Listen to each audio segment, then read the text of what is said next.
Dari awal, kerajaan mempunyai perancangan yang jelas dalam memerangi wabak COVID-19 dan saudara-saudari semua melangkah ke era kehidupan yang sudah berubah dengan adanya norma baru ataupun new normal.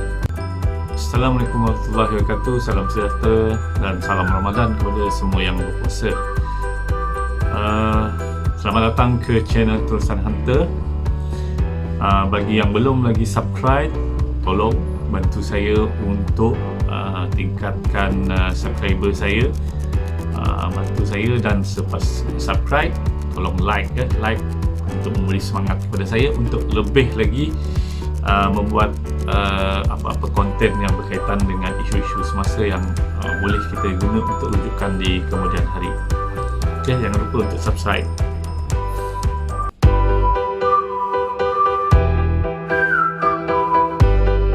Okey, pada hari ini saya akan membincangkan satu isu yang menjadi bualan pada rakyat Malaysia sejak dari semalam lagi, di mana bersempena dengan 1 Mei yang semalam, iaitu Hari Pekerja ataupun Labour Day.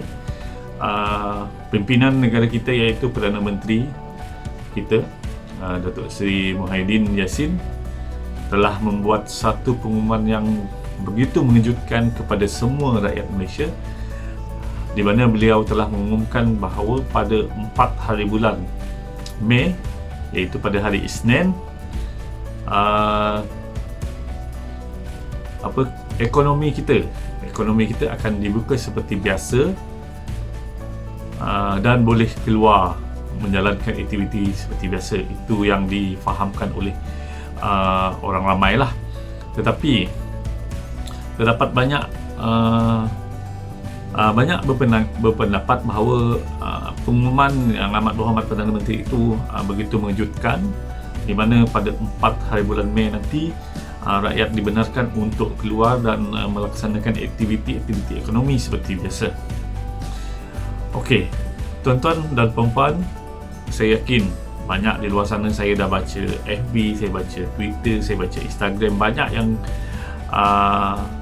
memberi pendapat, adakah wajar kerajaan membuat keputusan membenarkan 4 hari bulan Mei ini untuk menjalankan aktiviti ekonomi seperti biasa. Ada yang kata kerajaan tergesa-gesa, ada yang menyindir, yang kata nanti ada kluster LRT, kluster Jekyll, kluster macam-macam lah, yang menyindir keputusan kerajaan, menyatakan bahawa keputusan tersebut seperti tidak wajar, di mana rakyat telah pun bertukar lumus duduk di rumah selama lebih 40 hari untuk memastikan rantaian COVID-19 ini diputuskan. Kini kita telah bersedia untuk memulakan pendekatan ketiga, iaitu membuka semula aktiviti ekonomi di seluruh negara secara terkawal dan berhati-hati. Dengan ini, kerajaan akan melaksanakan Perintah Kawalan Pergerakan Bersyarat, Perintah Kawalan Pergerakan Bersyarat atau PKPB. Sebagai bila pengumuman ini dilaksanakan, mereka merasakan bahawa segala pengorbanan yang dilaksanakan sebelum ini sia-sia sahaja. Baiklah tuan-tuan dan puan-puan, saya di sini bukanlah kata saya terlalu pakar dalam PKP ini, Perintah Kawalan Pergerakan ini. Namun apa yang saya faham, dalam usaha kerajaan untuk memulihkan sesebuah negara, ia perlu dirancang dengan teratur dan tersusun. Jadi untuk kita membuka semula ekonomi ataupun kehidupan rakyat di negara kita, kerajaan telah memikirkan apa yang perlu dilaksanakan. Baiklah, seperti yang kita maklum bahawa PKPD 4 adalah bermula akan tamat pada 12 Mei. Kenapa 4 hari bulan Mei kerajaan membenarkan aktiviti ekonomi tertentu untuk berjalan seperti biasa? So ada 9 hari di antara 4 Mei sehingga 12 Mei. Di situ kita akan lihat macam mana kerajaan mengkaji tingkah laku masyarakat apabila dibenarkan keluar. Sebenarnya bermula pada 4 hari bulan Mei tersebut, ianya sudah dijadikan perintah kawalan pergerakan bersyarat, di mana kerajaan telah mengeluarkan pelbagai SOP, Standard Operation Procedure, yang kita boleh yang banyak di-share di FB, banyak di-share di WhatsApp group untuk rujukan rakyat. Jadi kita sebagai rakyat yang bertanggungjawab, kita kena ambil tahu, kita kena baca apakah SOP, norma-norma baru yang telah ditetapkan oleh kerajaan. Jadi daripada 4 hari bulan tersebut sehingga 12 hari bulan nanti, kerajaan akan melihat adakah PKP ini akan diteruskan untuk kepada PKP yang kelima. Okey. Ianya bergantung kepada sikap dan tingkah laku masyarakat dalam berlakunya menyambut macam mana cara untuk menerima norma-norma baru yang telah ditetapkan oleh kerajaan, SOP yang telah ditetapkan. Adakah rakyat mengikut, adakah rakyat ingkar ataupun sebagainya. Jadi kerajaan dia perlu memikirkan, satu, nyawa rakyat, kedua, kehidupan rakyat. Dua perkara yang tidak boleh dipisahkan. Nyawa memang boleh, kerajaan boleh saja menyuruh kita duduk di rumah, tinggal di rumah, tak payah buat apa-apa. Tetapi kehidupan, sampai bila kita nak duduk di rumah dengan keadaan takut, tak tahu nak buat apa, sehingga ekonomi, sehingga kan negara kita lumpuh. Jadi di sinilah berlakunya satu kebijaksanaan yang saya rasa diharap rakyat terus menyokong apa yang dilaksanakan oleh kerajaan, di mana pada 4 hari bulan nanti kerajaan akan melihat bagaimana rakyat meneruskan kehidupan dengan norma-norma baru sehingga 12 hari bulan. Seandainya daripada 4 ke 12 hari bulan itu berlaku satu ledakan ataupun satu pertambahan yang meningkat dalam jangkitan COVID-19, maka kita akan terus kepada PKP 5, dan tidak mustahil kerajaan akan terus mencari usaha jalan yang terbaik macam mana untuk kita meneruskan kehidupan dan meneruskan kehidupan seperti normal, seperti biasa, untuk meneruskan ekonomi kita. Sebab apa yang saya maklum, sepanjang PKPD ini dilaksanakan, iaitu selama 44 hari PKP dilaksanakan, kerajaan telah mengalami kerugian sebanyak 63 bilion. Jadi sehari kerajaan rugi lebih kurang dalam 2 bilion, lebih kuranglah 1.5 bilion. Jadi bagaimana kerajaan kita nak menampung pembangunan negara sekiranya terus tidak mendapat income ataupun terus mengalami kerugian. Jadi kita sebagai rakyat Malaysia kena akur, kena ikut. Jadi sepanjang 4 sehingga 12 ini adalah satu tempoh di mana percubaan. Kerajaan melihat bagaimana tingkah laku kita terhadap kelonggaran yang telah diberikan oleh kerajaan. So kita sebagai rakyat Malaysia memang kita risau. Kita telah berkorban duduk di rumah, tetapi kita kena faham kerajaan mempunyai 30 juta nyawa yang perlu dijaga, yang perlu ditanggungjawabkan kepada mereka untuk meneruskan kesinambungan kegemilangan negara kita.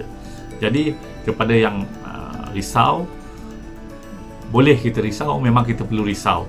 Kita takut, memang kita takut. Tetapi sekiranya semua rakyat faham apakah itu SOP yang telah ditetapkan oleh kerajaan, saya yakin kita mampu memenangi peperangan wabak COVID-19 ini.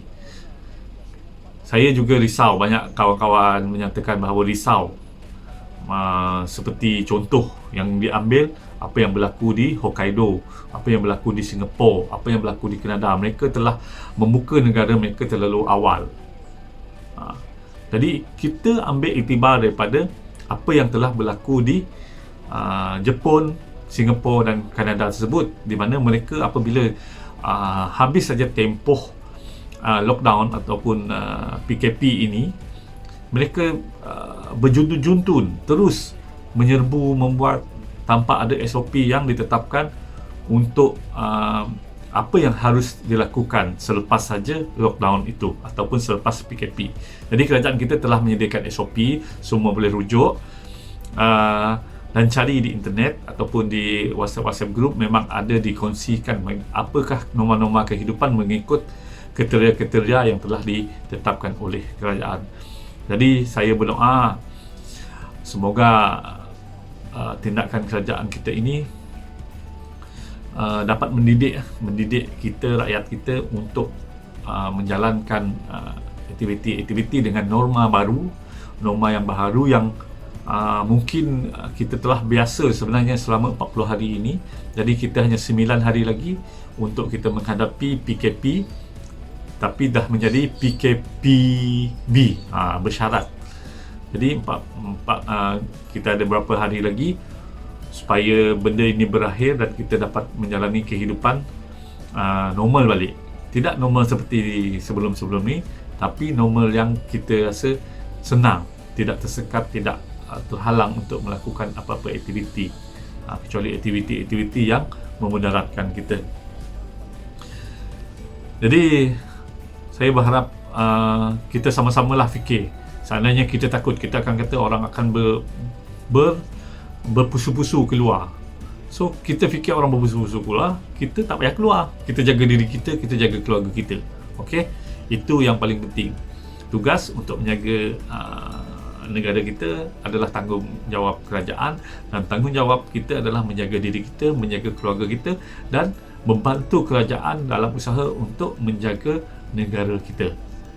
Okey? Boleh.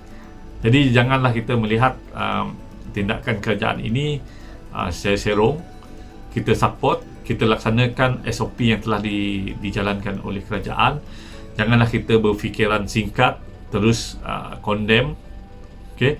Nanti saya risau seandainya kerajaan tidak membuat kelonggaran pada 4 hari bulan, tiba-tiba 12 hari bulan kita terus habis PKPD, semua macam kera dapat belacan, keluar ke sana kemari, keluar ke sana. Tapi dengan bermulanya 4 hari bulan ini, kerajaan telah mengatur macam mana apa yang harus kita lakukan selepas PKPD nanti, PKP nanti, ya, selepas tu. So daripada 4 sehingga 12 ini, seandainya tidak berjaya juga akan diteruskan kepada PKP 5. Itu pada pandangan saya lah. Tapi seandainya rakyat dapat mengikut apa yang norma-norma baru yang ditetapkan oleh kerajaan, insya-Allah 12 hari bulan ini adalah hari terakhir untuk kita PKP dan meneruskan kehidupan kita dengan norma-norma baru yang telah ditetapkan oleh kerajaan dalam beberapa sektor, beberapa bidang, dalam beberapa perkara. Okey, jadi kita sebagai rakyat perlu menyokong, perlu memandang positif usaha yang dilaksanakan oleh kerajaan bagi kesinambungan negara kita, bagi kesenangan kita di masa yang akan datang. Boleh tak? Okey, boleh. Saya rasa cukup. Di sini saya menghuraikan apakah itu pandangan saya terhadap pelaksanaan yang dirancang oleh kerajaan tersebut berkaitan dengan PKP. Jadi kita harus sokong, bantu apa yang sepatutnya. Kita duduk di rumah sehingga 12 hari bulan nanti dan kita baca, kita ikut apakah SOP yang telah ditetapkan oleh kerajaan. So, semoga tuan-tuan dapat menjalankan ibadah puasa dengan sempurna dan kita sama-sama memenangi perjuangan memutuskan rantaian COVID-19 ini. Okey, wabillahi taufiq hidayah. Assalamualaikum warahmatullahi wabarakatuh.